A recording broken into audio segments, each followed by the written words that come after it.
digo, ante nuevas coyunturas, este año con todo lo que ha pasado también, ¿no? Es un desafío para pensar cosas, ¿no? Me parece, porque, digo, todos han puesto los ojos en la comunicación como el gran dispositivo que salva todo, ¿no? Y nosotros mismos me parece que no tenemos pensadas muchas cosas. Entonces, sí, No, y habría que preguntarse. lo más importante es que seguimos repitiendo, planteamos cosas a futuro y seguimos repitiendo viejos moldes. Sí, chao querida. Sí, no, eso es así, ¿no? O sea, por eso digo que a mí me parece que es un momento como de pensar mucho, de pensar y de innovar también, ¿sí? Pero cuesta en las carreras innovar. Hay mucha inercia, ¿no?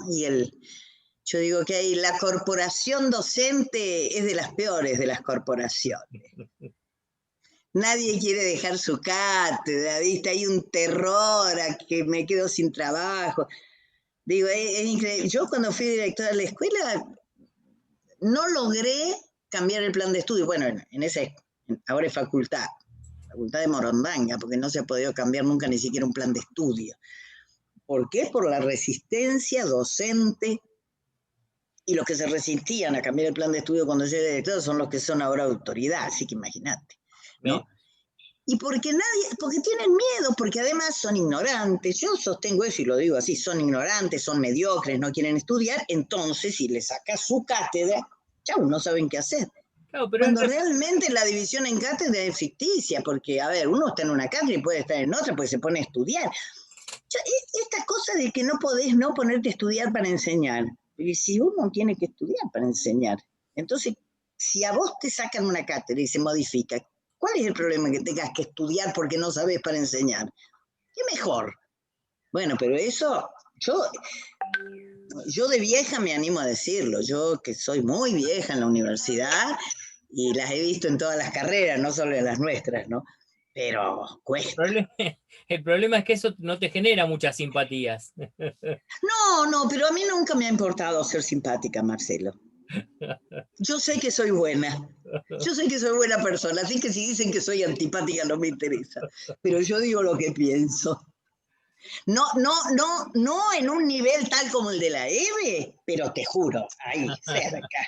Sí, tengo los míos. No, porque yo creo que uno no se puede callar ciertas cosas. Digo, cuando querés que las cosas cambien, justamente. Sí, sí. Y a mí me parece que en la universidad hay mucho eso, ¿no? Hay mucho corporativismo mal. Todo el mundo se cuida, se protege. Bueno, es duro. Bueno, por eso nosotros quizás tenemos una ventaja porque estamos empezando de cero. Eso es bueno. Sí, el plan de estudio nuestro se modificó para dos cosas. En realidad lo modificó el macrismo para quitarle el nombre a una materia que se llamaba Historia de Madres. Mira. Le cambió el nombre y le puso Historia del Pensamiento de los Derechos Humanos. Ajá. Para sacarle la palabra social al nombre de la carrera, que antes se llamaba licenciatura en comunicación social, ahora es licenciatura en comunicación. Claro. Tuvimos suerte en que no se haya transformado en licenciatura en marketing, qué sé yo. Porque en relaciones públicas. En relaciones públicas. Yeah. Pero bueno, empecemos, porque ya somos un número interesante y ahí están entrando y los que van entrando irán escuchando. Lo importante es que quisimos organizar estas jornadas desde la dirección de la carrera, con el propósito más que nada de fortalecer espacios de reflexión, de debate teórico metodológico, qué sé yo, y que además los estudiantes puedan ir incorporándose al ámbito de los congresos, de las jornadas académicas, de los eventos científico-académicos. Y bueno, hicimos que el inicio de esta jornada lo pudiéramos hacer en combinación con María Cristina Mata, con Marita Mata, para todos los que conocemos y leemos sus textos desde hace tiempo, y que compartimos amigos en común. Quisimos que estés en esta jornada de apertura para que podamos conversar con vos, sobre todo que puedan conversar los estudiantes, las estudiantes, Y bueno, y te damos la bienvenida entonces al Instituto Universitario de las Madres. Bueno, Marcelo, y a los otros compañeros docentes que también están ahí y a quien ya conocí un poquito, gracias por la invitación. Yo conozco muy poco de la carrera, ahora estoy empezando a escuchar, conozco algo más del instituto, pero bueno, agradezco mucho la invitación porque el Instituto de las Madres me merece el mismo respeto infinito que me merecen ellas, las madres. Y entonces, nada, es una alegría que ojalá que este primer contacto sirva para que, bueno, podamos seguir en contacto, ¿no? Compartiendo actividades y de mi parte lo poco o mucho que sé y que he hecho hasta ahora. Bueno, bárbaro. Bueno, yo cuando Marcelo me invitó, bueno, y buenas tardes a todas y todos los estudiantes que están ahí, ¿no? Que no los veo, pero que sé que están. Bueno, cuando Marcelo me invitó a participar en la jornada, me contó que muchas y muchos habían visto un video producido por Aler donde yo cuento algunas cuestiones vinculadas con la investigación. Y en ese video, una de las cosas que hago es contar algo que yo aprendí en una investigación que realicé hace muchos años, en vinculación con una radio popular del norte peruano, de la zona de Piura exactamente, que se llama Radio Cutibalú. Los que han visto ese video recordarán que yo cuento aprendí muchas cosas por supuesto, pero yo cuento en ese video una cosa que aprendí que para mí resultó muy, muy importante.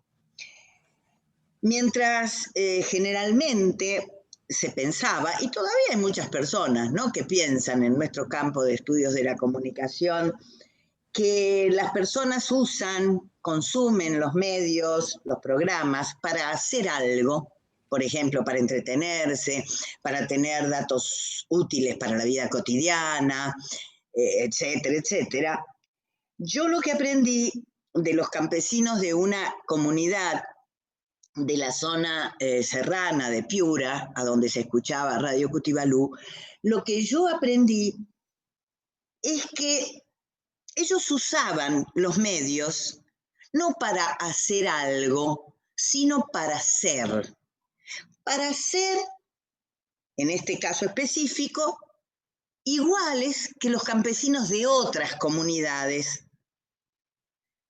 Y eso que yo aprendí, que los medios de comunicación se usaban y los programas no para hacer algo con ellos, sino para ser, fue algo que me inquietó profundamente, porque no era una noción, digamos, una manera de pensar que estuviera muy difundida, que fuera la que predominaba dentro de las teorías de comunicación que manejábamos.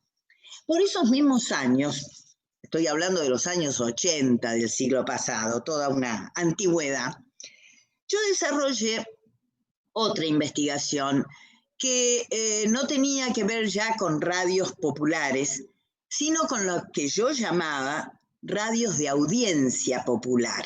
Yo le llamaba radios de audiencia popular a las radios que hoy le llamaríamos hegemónicas, ¿no?, o comerciales, pero que tenían una gran audiencia de sectores populares, es decir, que la mayoría de sus oyentes provenían de los sectores populares. Me refiero, por ejemplo, en Córdoba era el caso de LB3, que luego dio lugar a la famosa Cadena 3, ¿no es cierto?, tan famosa en nuestro país. Bueno, en ese momento yo estaba haciendo esta investigación, que era una investigación académica, yo era becaria de CONICET en aquel momento, y yo, ¿qué hacía? Yo analizaba en esa investigación, o una de las partes de esa investigación, consistía en analizar el modo en que los sectores populares de Córdoba habían comenzado a escuchar radio allá por los años 40. Y yo analizaba qué había significado en sus vidas el comenzar a escuchar radio. Y haciendo ese estudio, yo encontré algo muy interesante, algo tan interesante para mí, tan impactante como eso que yo había aprendido con los campesinos de Radio Cutibalú.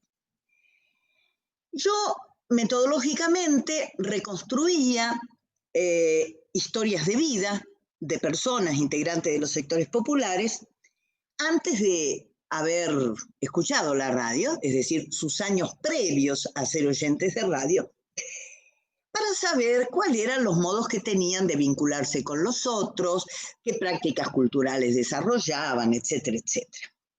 Y yo encontré algo muy interesante. Las personas de sectores populares, con el fin de entretenerse, con el fin de reponer la fuerza de trabajo, ¿qué hacían?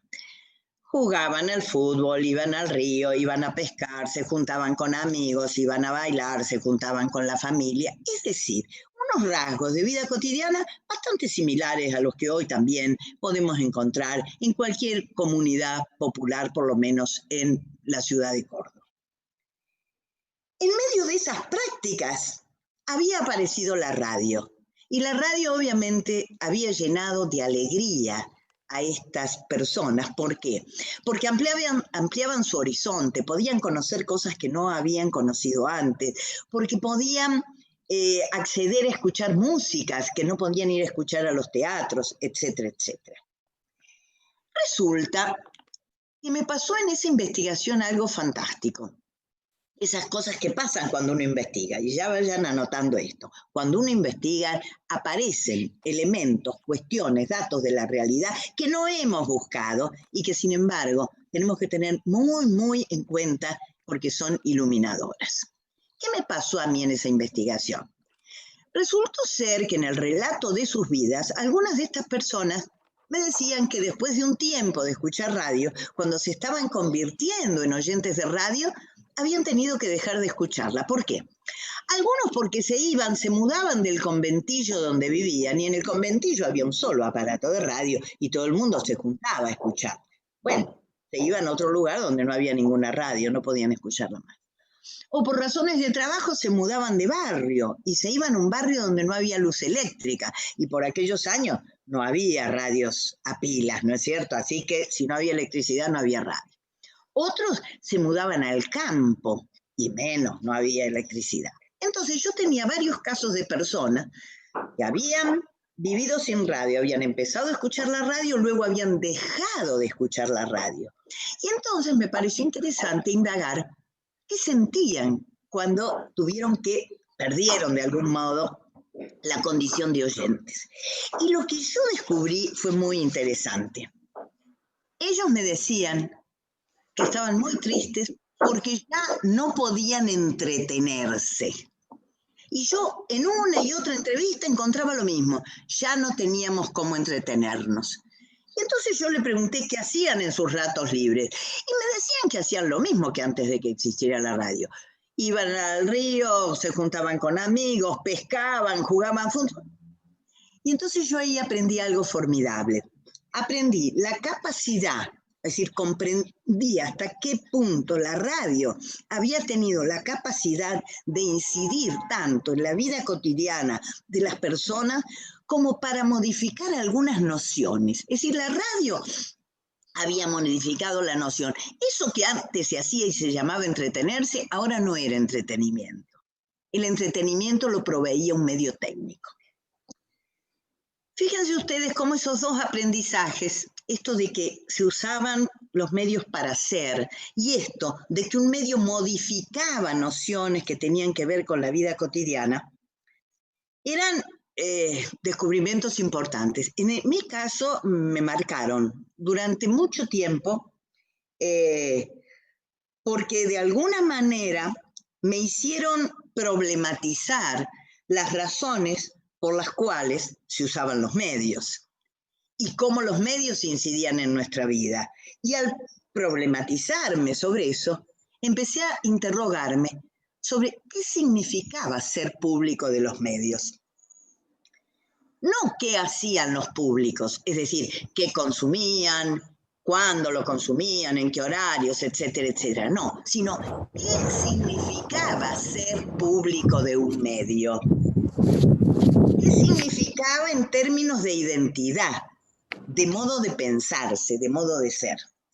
Y bueno, yo trabajé más de 20 años sobre la cuestión de los públicos y también como fruto de aprendizajes hechos en investigaciones empíricas y teóricas que hice sobre los públicos de los medios, fui vinculando esa cuestión con la cuestión del derecho a la comunicación y más recientemente con lo que yo llamo la matriz informativa de nuestras sociedades, porque yo sostengo últimamente que nuestra condición de públicos está fuertemente asociada a la noción de que somos o debemos ser personas informadas. Bueno, ¿por qué hice todo este cuento para comenzar mi intervención en estas jornadas de iniciación a la investigación en comunicación? Por dos cosas, básicamente. Primero, porque a mí me gustaría intentar transmitirles que investigar es para mí, y todo lo que yo diga al respecto es discutible, por supuesto, pero que es para mí la fuente de conocimiento más genuina que hay. Es decir, las fuentes de conocimientos más sólidos que podemos tener. ¿Por qué? Porque investigar es un modo de aprender que nos marca. Esto que yo dije me marcó. ¿Por qué? Porque cuando investigamos y hacemos algún descubrimiento, ese descubrimiento nos enfrenta con datos, con realidades, que como no conocíamos antes, no solo nos deslumbran, sino que nos inquietan, nos interpelan, no nos dejan tranquilos.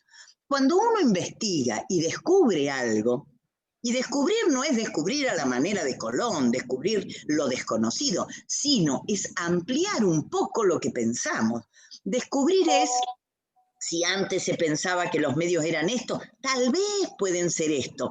O si antes pensábamos que el público era el que escucha o el que lee, tal vez pensar que el público es otra cosa que no hemos definido bien todavía. Bueno, entonces para mí el investigar es un modo de aprender muy sólido porque marca, porque lo que aprendemos tiene que ver con nuestro esfuerzo, con nuestro quehacer, y desde ahí seguimos caminando.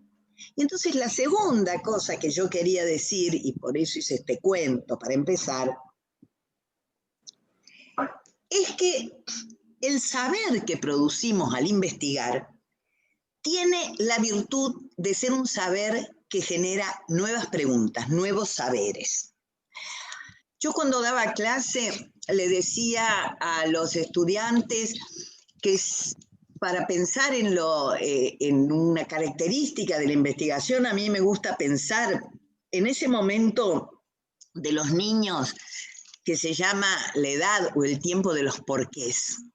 Ustedes vieron que los niños, más o menos entre los 2 y 3 años, tienen el tiempo del porqué. Y uno dice, nada, esto es una ventana. ¿Por qué? Bueno, es una ventana porque sirve para mirar a la calle y se abre. ¿Y por qué? Y es un porqué infinito. Bueno, para mí, de alguna manera, investigar es meternos en una cadena de porqués. Y esa cadena de porqués es lo que en términos científicos se suele llamar la construcción de problemáticas. Es decir, una serie constante de preguntas y de respuestas a través de las cuales, ¿qué se hace? Bueno, se pueden hacer muchas cosas. Por ejemplo, se llega a elaborar hipótesis sobre algún fenómeno de la realidad. Se llega a validar esas hipótesis. A través de esa sucesión de preguntas y respuestas, elaboramos interpretaciones acerca de la realidad y elaboramos hasta teorías. En mi caso, yo elaboré durante esos 20 años de los que les hablaba una teoría sobre el público que es diferente a las otras teorías sobre el público que existen. Y en esa teoría que yo elaboré, con mucha modestia, pero con mucha firmeza, están presentes, y con mucha, cuando digo firmeza quiero decir con mucha claridad, están presentes tanto todas las otras teorías de las que yo me he enriquecido, así como todos los descubrimientos que hice en mis investigaciones empíricas. Es decir, están presentes lo que aprendí en mis investigaciones teóricas y lo que aprendí en mis investigaciones científicas. Porque esto es el tercer elemento que quiero plantear. Y es que cuando hablamos de investigación, y yo empecé contando 2 investigaciones que hice sobre 2 tipos de radios, no quisiera dar la impresión de que investigar siempre es investigar objetos empíricos y hacer trabajos de campo. También, cuando estudiamos un problema o un tema, estamos investigando. Cuando yo elijo, por ejemplo, y lo hice en relación con la problemática de los públicos, yo dije, yo quiero entender, comprender, no describir lo que hacen los públicos, comprender lo que son los públicos. ¿Cómo tengo que hacer para comprender eso? Y abrí un camino doble. Por un lado, me puse a estudiar, es decir, a investigar teóricamente todos los autores que habían hablado de los públicos. Los funcionalistas, los de la teoría crítica, los marxistas, los de los estudios culturales. Es decir, investigué cómo se había trabajado la noción de público a lo largo de muchos años de estudios de comunicación desde distintas perspectivas. Eso es investigar. Pero al mismo tiempo diseñé estudios de campo para comprobar algunas de las hipótesis que yo iba elaborando. Por ejemplo, esto, de que ser público de los medios era una condición que uno incorporaba a la vida desde la cual actuaba, no solo frente a los medios, actuaba en la política, actuaba en la educación, etcétera, etcétera. Entonces, digo, estas 3 cuestiones me parece, estas 3 cuestiones son las que quería transmitirles a ustedes con ese cuento de cómo en 2 investigaciones yo produje una serie de interrogantes y demás que me llevaron a unos descubrimientos que marcaron mi trayectoria.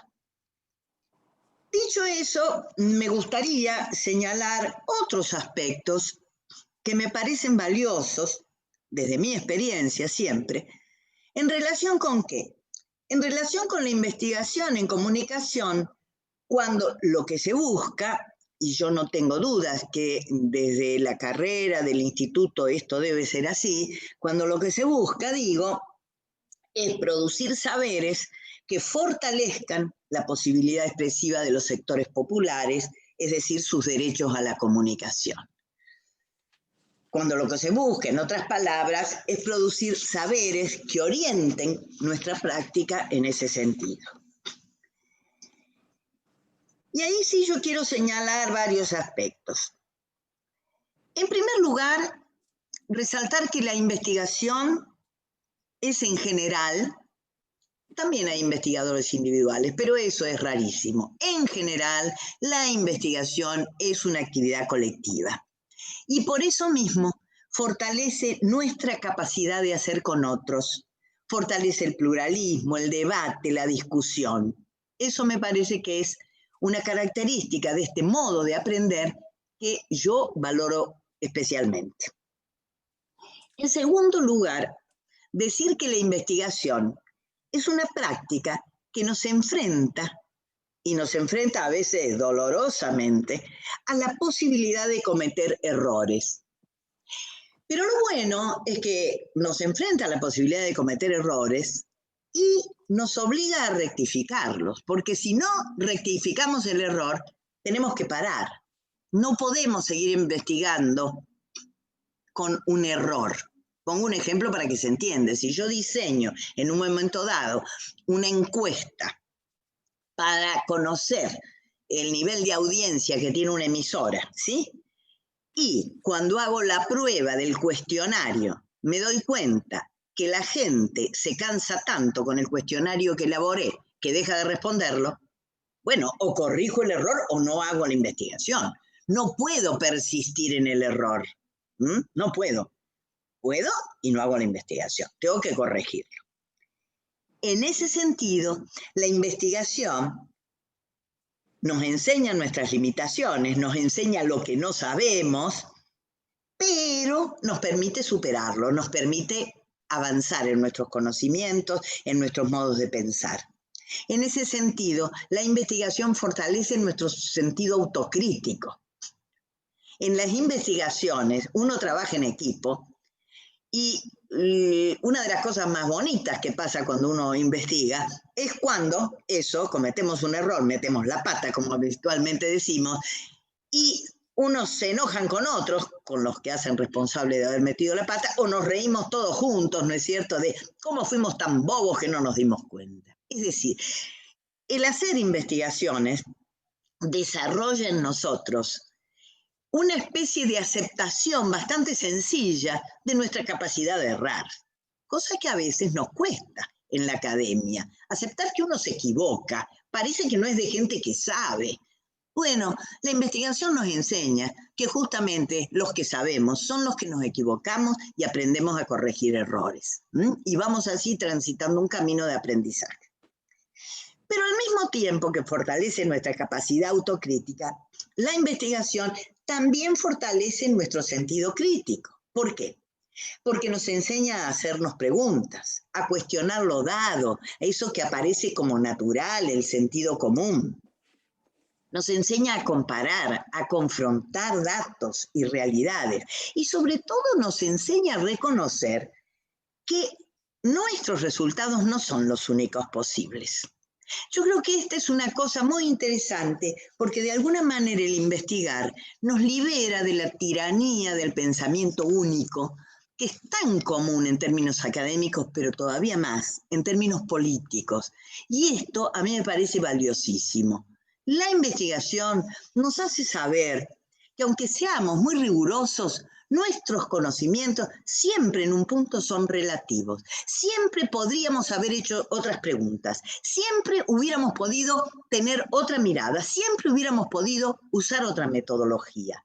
¿Y esto qué hace?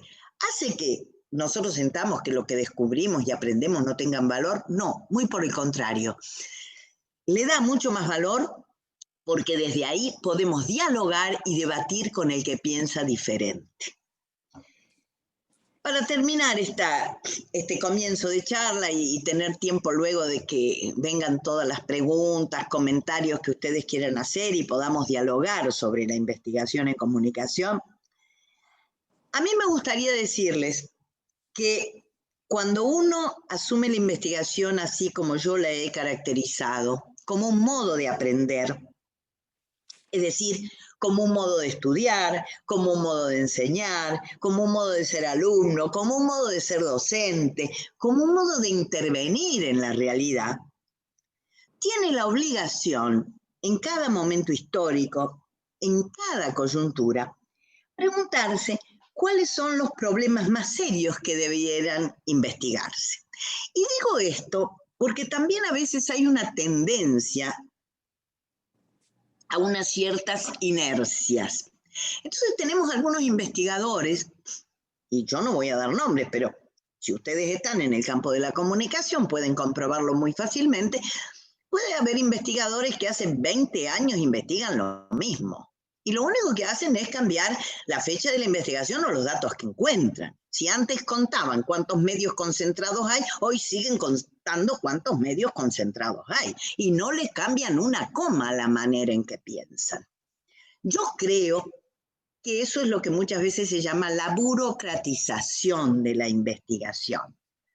Tengo el título de investigador, tengo la chapa y con la chapa hago mi carrera cómodamente. A mi entender, quienes entendemos la investigación como un modo constante de aprender, no nos quedamos tranquilos. Vivimos intranquilos. Tenemos la obligación de decir hoy, ¿qué es lo que hoy hay que investigar? ¿Qué es lo que hoy habría que investigar? Si es que de verdad decimos que vivimos en un escenario de comunicación que es desigual, que es inequitativo, que queremos transformar. Bueno, Yo tengo mi respuesta, seguramente que otros van a tener la suya, y esto es lo interesante, lo que aprendemos investigando, que no hay una única respuesta, que hay múltiples respuestas, según las miradas que tengamos, de dónde arranquemos, según cuáles fueron esos temas y problemas que nos hicieron meternos en el rollo de la investigación. A mi entender, en este momento, ¿cuáles son los ejes, cuáles son las preguntas claves que tendríamos que hacernos en este momento que estamos viviendo, quienes deseamos intervenir en el escenario comunicacional desde la investigación? Es decir, aportando conocimientos desde la investigación. Para mí hay dos zonas principales. Una es preguntarnos, ¿cuál es la cultura comunicativa de nuestro tiempo? ¿Y qué quiero decir yo cuando digo cuál es la cultura comunicativa de nuestro tiempo? Lo que yo quiero decir es preguntarnos cuáles son las representaciones que tenemos quienes integramos nuestra sociedad acerca de qué es estar comunicado o qué es estar informado. ¿Por qué esto me parece central? Armand Mantelar lo dijo hace mucho tiempo de una manera insuperable. Estas son las cosas, ven, así como a mí me marcaron esas investigaciones de las que hablé, también hay pensadores que a uno lo marcan, y sobre todo algunas afirmaciones de algunos pensadores. Armand Mantelar hace mucho tiempo dijo, yo lo repito siempre porque me marcó, que cada época tiene una característica comunicacional propia y tiene la que se merece, dice él. Y esto es muy importante, porque si uno no entiende cuál es el rasgo de la comunicación que hay en un momento dado, es decir, cómo la sociedad en su conjunto piensa la comunicación y la información, le agrego yo, quienes actuamos en comunicación corremos el riesgo de estar muy equivocados, de no entender lo que pasa y en consecuencia de no poder sostener nuestra práctica en una interpretación cabal de lo que sucede con quién, con aquella gente con la que queremos trabajar. Y la segunda gran zona de preguntas que yo creo que en este momento hay que abordar es ¿cuál es el estado que existe para el caso del ejercicio de los derechos a la comunicación? Es decir, ¿hasta qué punto en este momento se están cumpliendo o no, tienen vigencia o no, los derechos a la comunicación? Y esa gran pregunta es como que recubre tres ejes, me parece a mí. Por un lado, preguntarnos quién tiene el poder de comunicar hoy, quién tiene el poder y cómo lo ejerce. Perdón. Y eso no quiere decir solo quién tiene los medios concentrados, porque el poder de comunicar está diseminado en la sociedad y el poder de comunicar no pasa solo por los grandes medios de comunicación. Hay un poder de comunicación que es político, hay un poder de comunicación en las organizaciones, hay un poder de comunicación en las instituciones académicas. Entonces, digo, analizar quiénes tienen el poder de comunicar, los múltiples poderes de comunicar en nuestra sociedad y cómo lo ejercen. En segundo lugar, el segundo eje, ¿quiénes son los que están dando batalla para, de alguna manera, contrarrestar esos poderes, para desmantelarlos? Ahí entran, por supuesto, las experiencias de comunicación popular, las experiencias de comunicación alternativa, pero también muchas otras cosas. Ahí entran los movimientos sociales que están pugnando por decir palabras renovadas. Ahí entran las múltiples maneras en que los jóvenes, los niños desafían a los padres, a las autoridades, etcétera, etcétera. Y en un tercer eje, que no habría de que descuidar, es dónde están y cuáles son las necesidades y vacíos que nadie nombra, lo no dicho, lo no representado. Yo creo que a veces tenemos la tendencia a sustancializar el poder por un lado, la práctica que lo confronta o las prácticas alternativas por otro, y dejamos de mirar tanto murmullo que hay que no llega a convertirse en palabra alternativa, ¿no? Tanta posibilidad, tanta necesidad de una palabra diferente que no llega a expresarse. Entonces me parece que esos tres ejes, de alguna manera, son ejes de esta segundo gran interrogante que yo digo que es el que nos debería preocupar en este momento, que es interrogarnos sobre hasta qué punto hoy están vigentes en nuestro país los derechos a la comunicación o solo son un deseo y nada más. Dicho esto, fíjense que al lado mío podría haber otro investigador u otra investigadora que dijera no, para mí lo más importante para investigar en este momento sería tal cosa y tal cosa. Y a lo mejor yo le diría, oh sí, eso es muy importante también. Quiero decir, que uno pueda diseñar unas líneas de investigación, no quiere decir que sean las únicas posibles ni las únicas valederas. Y esto me parece importante decirlo en estas jornadas de investigación a la comunicación, de iniciación a la investigación, porque me parece que eso también es algo que nos enseña el investigar, que son muchos los modos en que podemos estar pensando en función de los mismos objetivos. No quiere decir que todos los que queramos mejorar las condiciones de comunicabilidad de nuestra sociedad pensemos lo mismo, ni desde el mismo lugar. Algunos trabajamos desde perspectivas sociológicas, otros desde perspectivas antropológicas, otros desde perspectivas semióticas, otros interdisciplinariamente. Es decir, cada quien con sus herramientas, desde sus propias preguntas, desde sus trayectorias, pero tratando de dar cuenta de lo que pasa fundamentalmente en el tiempo en que se vive. Me parece que un investigador que no da cuenta de su tiempo y de su coyuntura es un investigador a medias.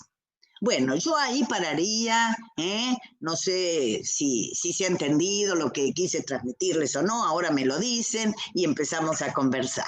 ¿Está? Bárbaro, sí, claro que sí, que se entendió todo, pero mira, yo quisiera agregar algo más chiquito y que viene pegado a lo que venías diciendo y que en el caso mío sirvió de motivación, y es que vos decías que si salías en este mismo momento, hasta inclusive si lo hacemos acá en este grupo, y le preguntás a cada uno cómo quieren que los medios los nombren, o qué quieren que los medios digan de ustedes, digo, Sí. ahí nos enfrentamos con un problema porque no sabíamos o no sabremos qué decir así instantáneamente. Si nos ponemos a pensar, seguramente por nuestro Sí. trabajo lo diríamos un poco más rápido, pero el común de la gente, y eso nos obliga de alguna manera a salir al territorio, a construir ese conocimiento. Yo donde te lo escuché decir, decías que unos compañeros salieron con un grabadorcito a grabar a la gente por ahí.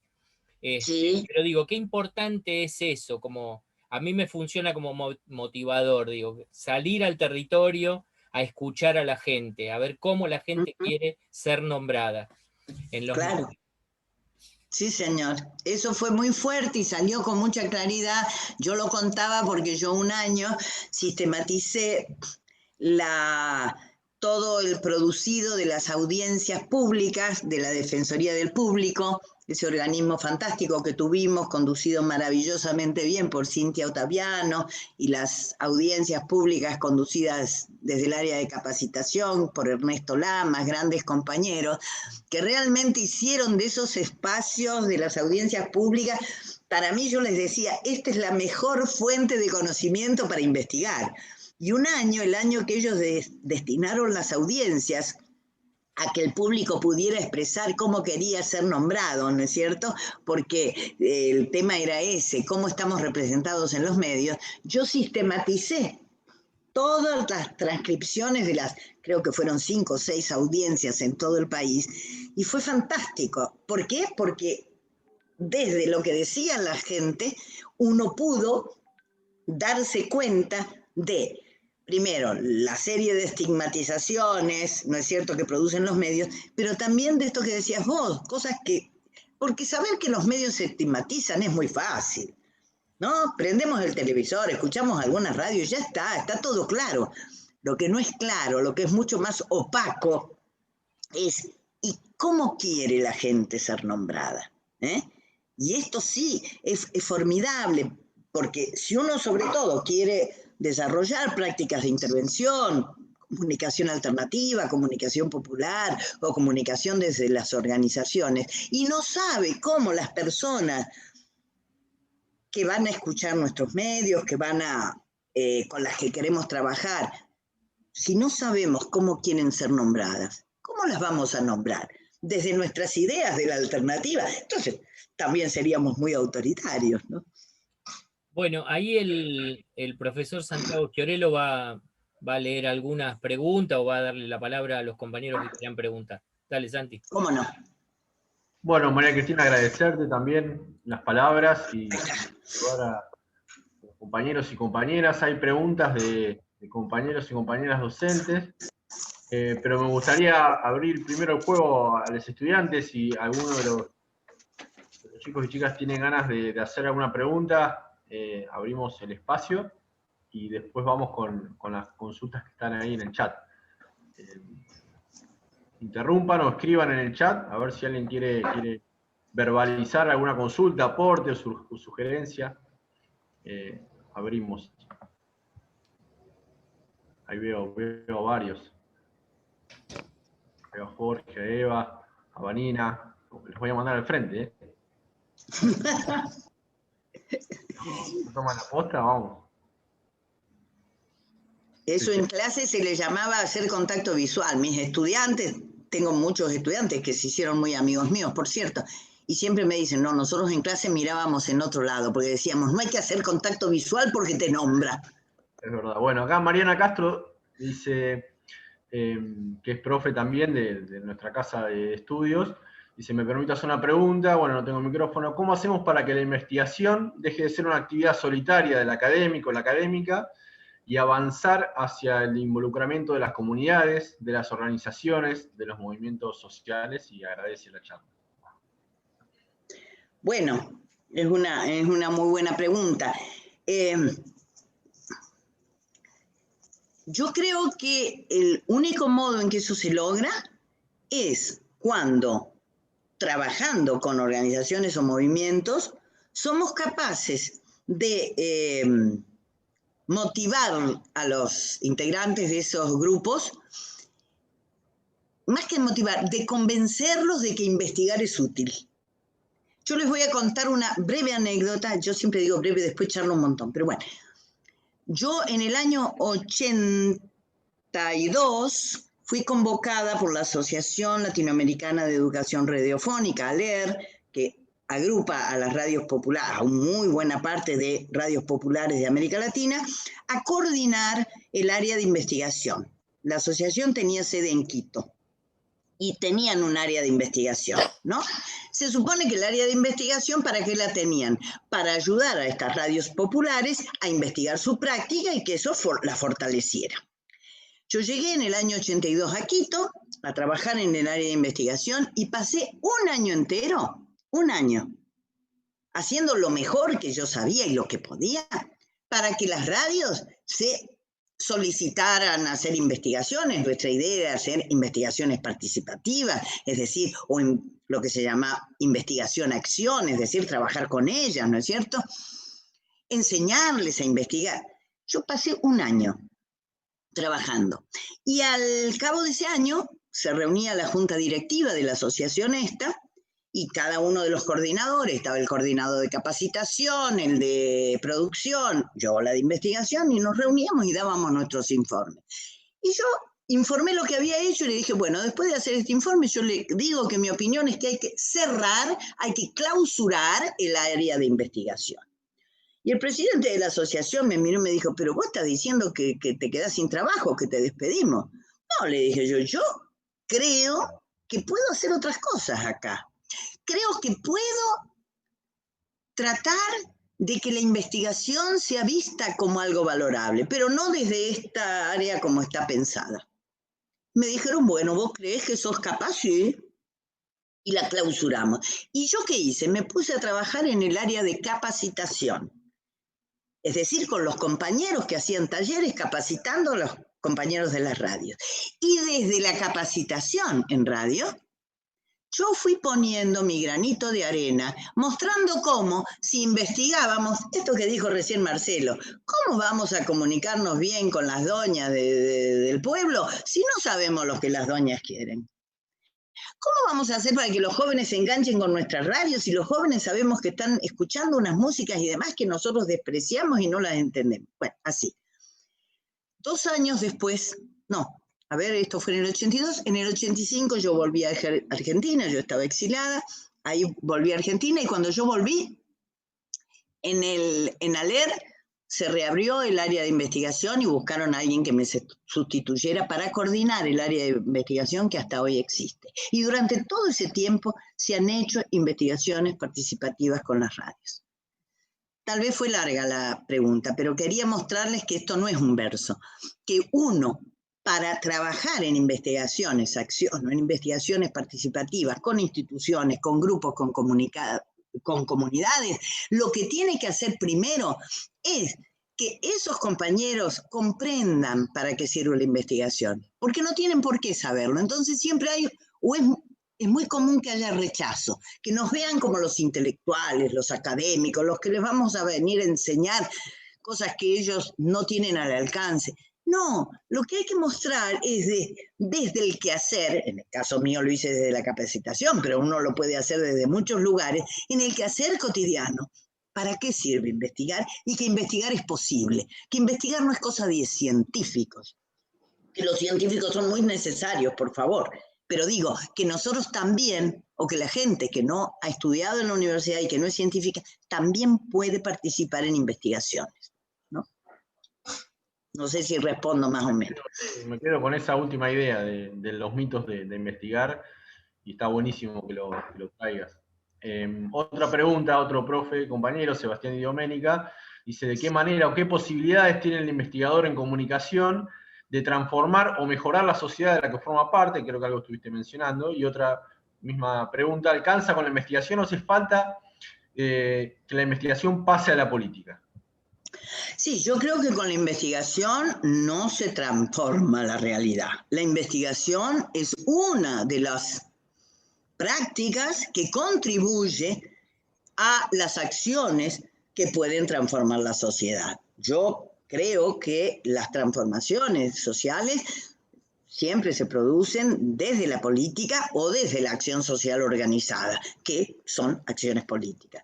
Pero, ¿por qué yo creo que la investigación tiene un papel sustantivo?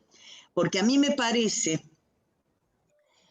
que sin producir un saber propio y un saber autónomo, es muy difícil que uno pueda tener pensamientos críticos y autónomos, ¿no?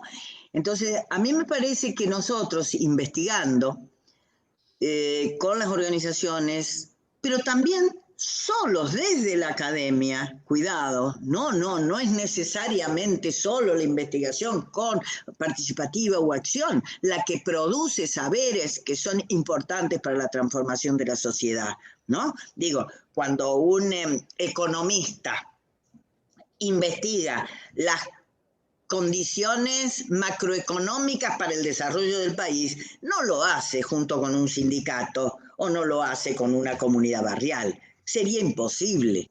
Es un tipo de investigación que la tienen que hacer aquellos que tienen un know-how muy específico.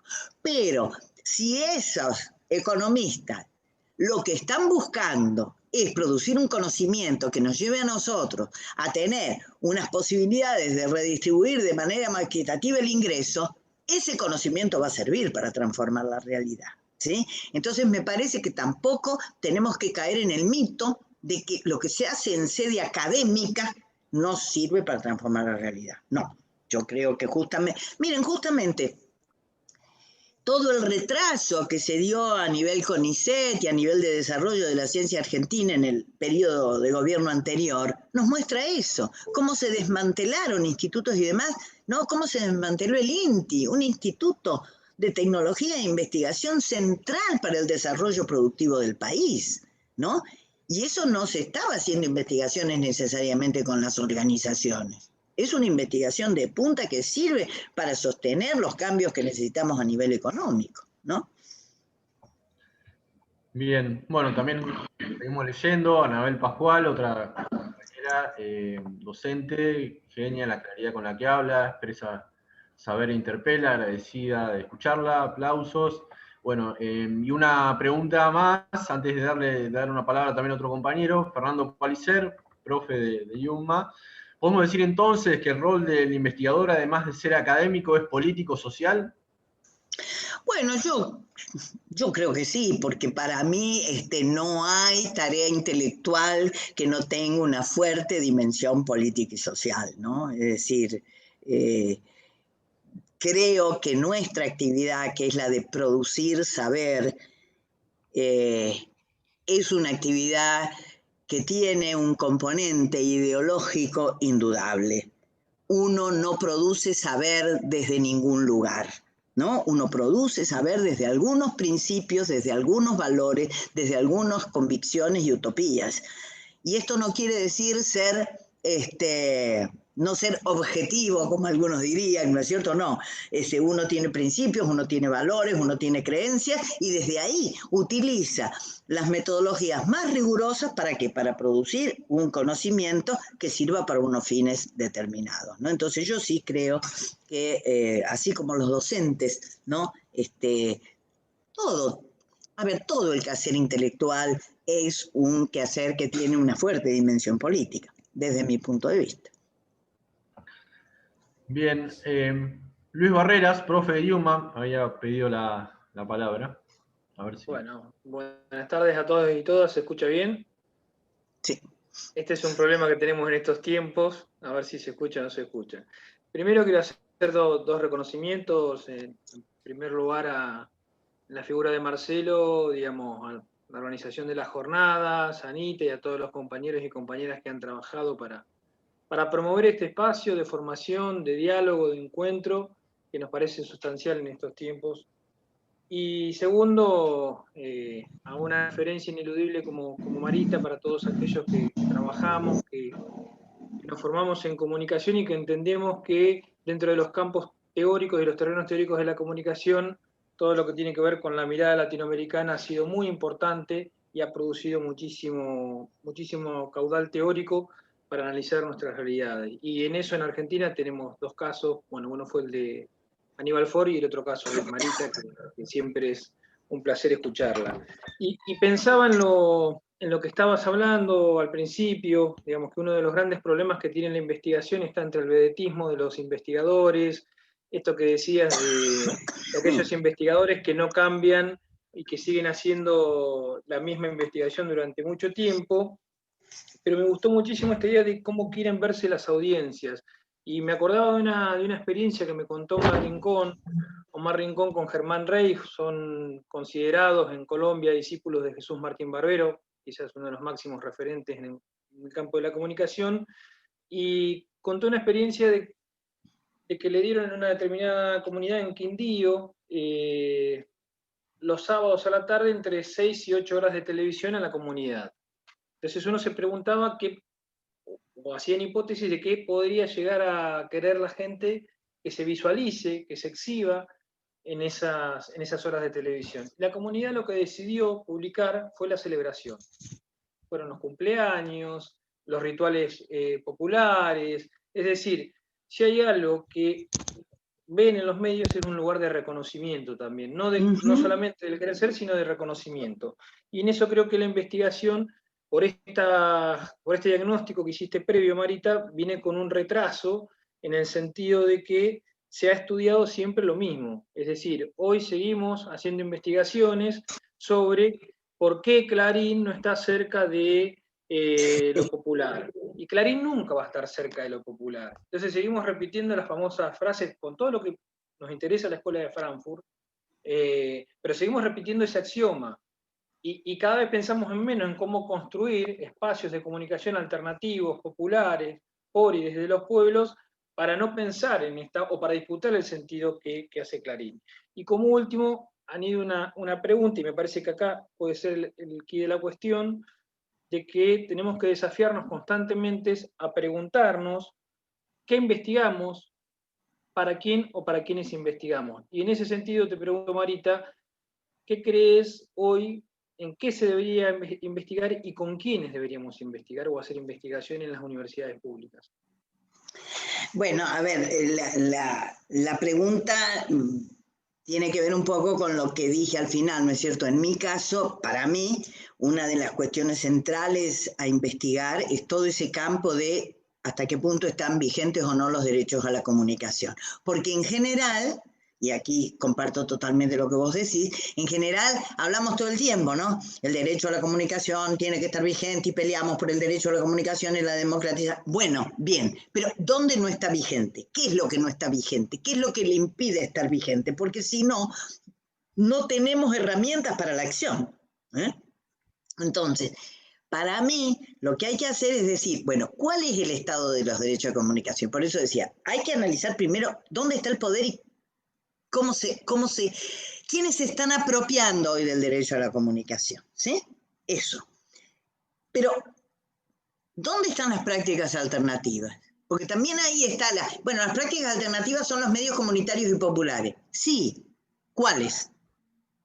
¿Haciendo qué? Y todo lo otro que no son los medios. Toda la otra comunicación que se hace en la calle, en el barrio, en los territorios, como dicen. Yo no uso la palabra territorio, ¿vieron? Porque es una palabra moderna. Y yo soy premoderna, digamos, no. Es una palabra contemporánea. Yo soy moderna, me cuesta incorporar lenguaje. Bueno, pero me parece, y esto que yo decía, ¿dónde está lo no dicho? ¿Dónde está lo no representado? Hoy tenemos, a ver, pongo un ejemplo que tiene que ver con lo que vos decías, ¿no? Nosotros hace unos años realizamos con fondos de la Secretaría de Políticas Universitarias, antes del gobierno anterior, había bastantes fondos para investigación en la Secretaría de Políticas Universitarias e hicieron un llamamiento para el sector cooperativo. Entonces varias radios cooperativas de aquí de las sierras chicas, le llamamos nosotros las poblaciones serranas cerca a la ciudad de Córdoba, hay radios cooperativas, muchos de los compañeros que trabajan y compañeras que trabajan en esas radios, que han hecho esas radios, han sido alumnos nuestros, sea en el grado o en nuestra especialidad en medios audiovisuales en el posgrado. Y entonces, dialogando con nosotros, dijeron, ¿por qué desde el programa de ustedes no presentan un proyecto para investigar nuestras emisoras, ¿no? En general, ellas se hacían las preguntas clásicas, ¿quién nos está escuchando? ¿Qué es lo que desea escuchar la gente? Etcétera, etcétera. Bueno, hicimos un proyecto y salió para trabajar con cinco emisoras cooperativas de distintas localidades. Y casi todos pidieron lo mismo, ¿no? Querían conocer las audiencias, conocer cómo estrechar los vínculos con las organizaciones sociales, es decir, una cosa bien clásica pero bien importante. Y diseñamos estudios cuantitativos y cualitativos con todas ellas, fueron muy, muy enriquecedores. Pero una de esas emisoras, emisora de la ciudad de Carlos Paz, muy conocida turísticamente en todo el país, nos dijo, no, nosotros no queremos hacer ningún estudio de audiencia. Nosotros no nos interesa saber quién nos escucha. Y yo le dije al director, pero ¿cómo, Jorge? ¿Cómo es eso? A ver, explícamelo. No, dice, nosotros ya sabemos que nos escucha muy poca gente. Y yo lo miramos, ¿no? Y dijimos, ¿y este? Bueno, si ya sabe... Claro, dice, nosotros ya sabemos que nos escucha mucha gente. Nosotros queremos saber otra cosa. Nosotros, ¿sabés qué quisiéramos saber? Si es que se puede, me dice él, investigar eso. ¿Qué querés saber? ¿Qué quieren saber? Nosotros quisiéramos saber cómo viven los habitantes de Carlos Paz su ciudad. Nosotros lo miramos y dijimos, a ver, ¿por qué? ¿Por qué quieren saber eso? Porque acá viene lo interesante. Ser un investigador, ¿no? Y responder a esta pregunta que vos hacías, ¿qué es lo que hay que investigar? No sale de la cabeza de uno porque sí lo que hay que investigar. Sale de los diálogos que uno tiene con los actores sociales o en la propia académica, en la propia situación académica, cuando un estudiante te desafía con un tema y vos decís, esto hay que investigarlo porque no lo sé, no lo tengo claro. Bueno, este compañero nos explicó, dice, miren, nosotros tenemos poca audiencia y nosotros sabemos que tenemos poca audiencia o creemos saber que tenemos poca audiencia porque nosotros tenemos un modo de pensar que es muy distinto al de la media de los habitantes de Carlos Paz. Ahora, nosotros no queremos cambiar nuestro modo de pensar. No vamos a plegarnos al modo de pensar medio, pero queremos saber exactamente lo que piensan los habitantes de la ciudad, porque tal vez por ahí encontramos algunas claves para ir dialogando. Y fue una investigación fantástica. Nunca habíamos trabajado esos temas.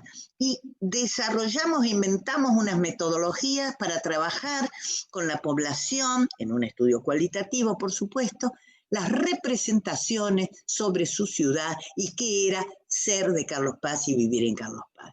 Y esa investigación, esos resultados, le dio a los compañeros de la radio un material precioso. ¿Para qué? Para pensar cómo hacer radio. Fíjense, no tenía nada que ver, parece, con la radio. No, tenía muchísimo que ver. Entonces, sintetizo, cuando vos decís, tenemos que investigar nuevas cuestiones, no lo que se investiga siempre, yo lo ligo a tu pregunta, ¿qué es lo que hay que investigar? Lo que hay que investigar son aquellas cuestiones que desde el punto de vista ideológico de uno, desde ese lugar de los principios, los valores, lo que uno cree, lo que uno desea, considera que no se sabe y es necesario para la acción, y hay que investigar aquello que en vinculación con otros se descubre como un problema para la práctica, como un problema para la acción. Yo doy esa respuesta porque es la manera en que yo he ido a lo largo de mi vida y en los distintos momentos produciendo los objetos de investigación sobre los que he trabajado, ¿no? Bueno, seguramente... A ver, pero agrego una cosa que ahora que nombraste al Aníbal Ford y que tiene mucho que ver con esto. Con Aníbal nos queríamos mucho y además muchas veces nos encontrábamos, nos invitaban a los dos para algunas jornadas como esta, ¿viste? Y bueno, yo hablaba de lo que estaba investigando y él hablaba de esas cosas que él hablaba, que eran sus grandes ideas formidables, que nos interpelaban, nos cuestionaban. Bueno. Y entonces cuando nos encontrábamos me miraba y me decía, ¿qué haces? ¿Qué haces, Petiza? Me decía él. ¿Qué haces, Petiza? ¿Vas a seguir hablando de la radio? ¿Cuándo vas a dejar de investigar la radio? Y yo le contestaba sistemáticamente, cuando aprenda algo, Aníbal. Porque era así, y cuando Aníbal me decía, ¿cuándo vas a dejar? No me estaba diciendo que yo investigaba siempre lo mismo. Porque él sabía muy bien que yo iba cambiando cuestiones más, pero yo sentía que todavía tenía que aprender cosas, ¿no? Entonces digo, tiene mucho que ver con eso. ¿No? Bueno, ahí otra de las preguntas. Seguramente te pidamos el material que hiciste de esa investigación y otro que nos comentaste antes de arrancar, que hiciste en Instituciones del Encierro, porque va a enriquecer sin duda el trabajo nuestro en las cátedras y en el instituto. Jorge Pardés, estudiante y compañero de la carrera de comunicación. No sé si tenés ganas de hablar, Jorge, de mencionar la pregunta, me gustaría que la verbalices. Si tenés ganas ahí, le doy la palabra a Jorge. Bueno, muchas gracias. Sí, básicamente hacer uso de la palabra primero para agradecerle a María. Tenerla en directo es un lujazo después de leerla y estudiarla todo el tiempo, ¿no?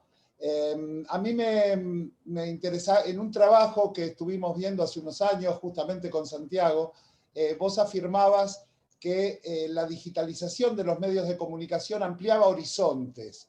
En un momento que para mí fue muy importante, básicamente porque estábamos definiendo justamente eso, ¿no? La territorialidad de la acción, usando la palabra moderna. La pregunta es, ¿cómo superar el mito de la territorialidad circunscripta al alcance de las FM, digamos, ¿no? Porque siempre se habla de radio circunscripto al alcance que uno tiene y esa comunidad en la que uno participa, que es restringida a ese alcance. Cuando vos estás mentando en comunicar, cuando vos estás articulando un mensaje que va a través de un medio de comunicación que trasciende fronteras, que te escuchan desde otros países, ¿cuál es la comunidad sobre la que vos te aplicás? ¿Cómo definís la territorialidad en ese momento, en esa situación? Y muchas gracias. Bueno, Jorge, gracias por tus palabras. Justamente en estas investigaciones que les acabo de comentar con las radios cooperativas de acá de las Sierras Chicas, una cosa muy interesante que aprendimos, porque ahí está uno en las investigaciones, siempre va aprendiendo. Aprendimos que en varias de ellas tenían más seguidores por las redes sociales que quienes las escuchaban, ¿no? Y ahí los compañeros tenían inquietudes similares a las tuyas, a pesar de que mucha de la gente que los seguía y que nosotros contactamos eran de la localidad, porque nosotros hicimos encuestas territoriales. Pero ellos sabían a través de sus redes sociales que había mucha gente que los seguía que no era de la población en la que están instalados. Y ahí, trabajando este tema con ellos, yo les decía que a mí me parece que hay que ir pensando y trabajándolo. Hay alguna bibliografía sobre esto, seguramente que hay más de lo que yo conozco, pero que hay que seguir profundizando el tema, que hay que trabajar en la idea de comunidades culturales y comunicativas, ¿no? Que no son territoriales, no son, a ver, si vos, yo que he tenido durante años la obsesión de los públicos, ahora tengo esa cuestión, digo, es ahora por el imperio del desarrollo tecnológico y de los usos culturales, me tengo que preguntar, ¿sí? A ver, ¿qué es ser hoy? Hoy ser público de los medios es lo mismo que yo estudiaba hace 10 años, definitivamente no. Yo hoy no sé lo que es ser público de los medios. Yo que tengo el tupé de decir que yo elaboré una teoría y hoy yo no sé lo que es ser público de los medios. Por eso sigo, no investigo tanto, bueno, ya estoy jubilada y trato de hacer pocas cosas, bueno, pero sigo pensando y sigo asesorando a algún equipo de investigación. Y creo que la cosa va por ahí, por donde vos estás señalando.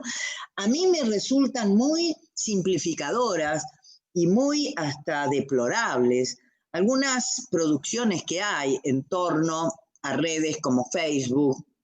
Hay un libro que yo no me acuerdo las autoras, son dos chicas, que se llama Facebook es el mensaje.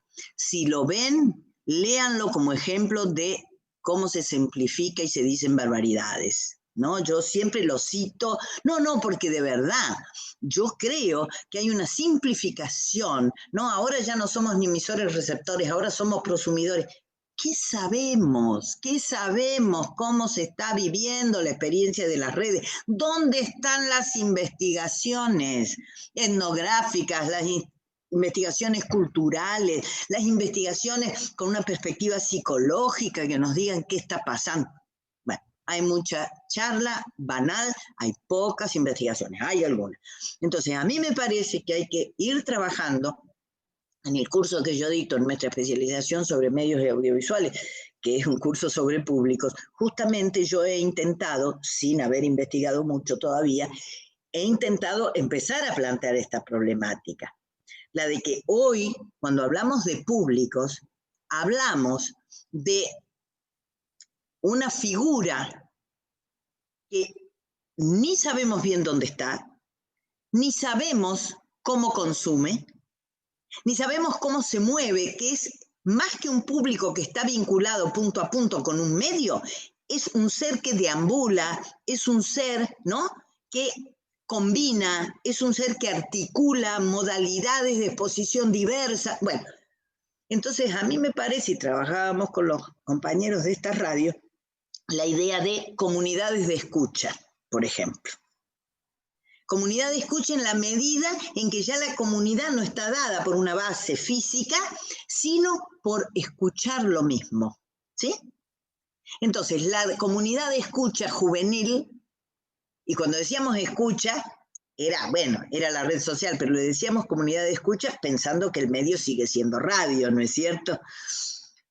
Pero uno podría decir lo mismo para los diarios, podría hablar de comunidad de lectura, ¿no? O para los mensajes audiovisuales, podríamos hablar de comunidades de visionados, no sé. Hay que darle mente, pero digo, ya hay bibliografía En España se están haciendo algunas investigaciones muy bonitas sobre los públicos de las redes. Bueno, yo no conozco mucho, les digo, pero hay que buscar. Y sí creo que lo que vos decís es un desafío. Tenemos que producir nuevas nociones para nuevos tiempos. Bueno, Marita, justo atado a esa mención que hacías, y se va la última, ¿no? Y ya se va la última porque a mí me van a tocar el timbre en cualquier momento porque tengo una reunión. Valentina, que era representante del Centro de Estudiantes de IUMA, justo atado a eso, decía cómo podemos analizar las audiencias más jóvenes, sobre todo en las redes sociales y los actuales podcasts. Claro, bueno, un poco lo que dije recién. Yo creo que tenemos que inventar, que tenemos que... yo recién dije, hay libros terribles, hay mucha banalidad, es cierto, pero hay buenos autores, hay gente que está trabajando. Entonces, primero eso, tenemos que estudiar, tenemos que leer a los que están investigando y más, y luego hacer nuestros propios ensayos, nuestros propios diseños de investigación, aunque sean chiquitos, aunque sea para un curso de la carrera, ¿no? Aunque sea casi como un ejercicio práctico, pero tenemos... Y además me parece que los jóvenes pueden hacer algo muy interesante, y es la autorreflexión, ¿no? Es decir, bueno, los jóvenes, bueno, los estudiantes son jóvenes. Entonces hay ahí unas comunidades culturales entre ellos que pueden ser ese primer lugar que empiezan a sistematizar su práctica, empiezan a objetivarla. Eso también es investigar, ¿no? O punto de partida para investigaciones. Y me parece que sí, que el tema de los jóvenes... Miren, yo el último tiempo me dediqué, y ahí elaboré una teoría sobre ciudadanía comunicativa, y me dediqué a trabajar con el tema de la ciudadanía. Y hace poquitos días me escribieron de la Universidad de Entre Ríos, tengo que contestarle ahora, proponiéndome ser jurado de una tesis doctoral que me encantó. Es una tesis doctoral que, según me dijeron, no la he leído, trabaja el rap como lugar de expresión de la ciudadanía. Me pareció fantástico. Y entonces la profesora que la dirigió a la tesis me dice, mira, es interesante porque se trabajan algunas nociones vinculadas a lo que vos decís y en otras discutimos con vos, pero desde el rap le digo, me parece fantástico. Me parece fantástico porque he ahí una expresión cultural novedosísima, ¿no? Y que nosotros no hemos abordado tal vez desde los estudios de comunicación. Me parece que la música es algo que lo tenemos ahí medio como que eso lo estudian, no sé, otros, no los comunicadores, ¿no? Entonces me parece que, y esto es hecho por una joven, a mí me parece que los jóvenes empiezan a interesarse por sus propios lenguajes, por sus propias narrativas, y eso es muy valioso. Marita, la última, no te enojes. Dale.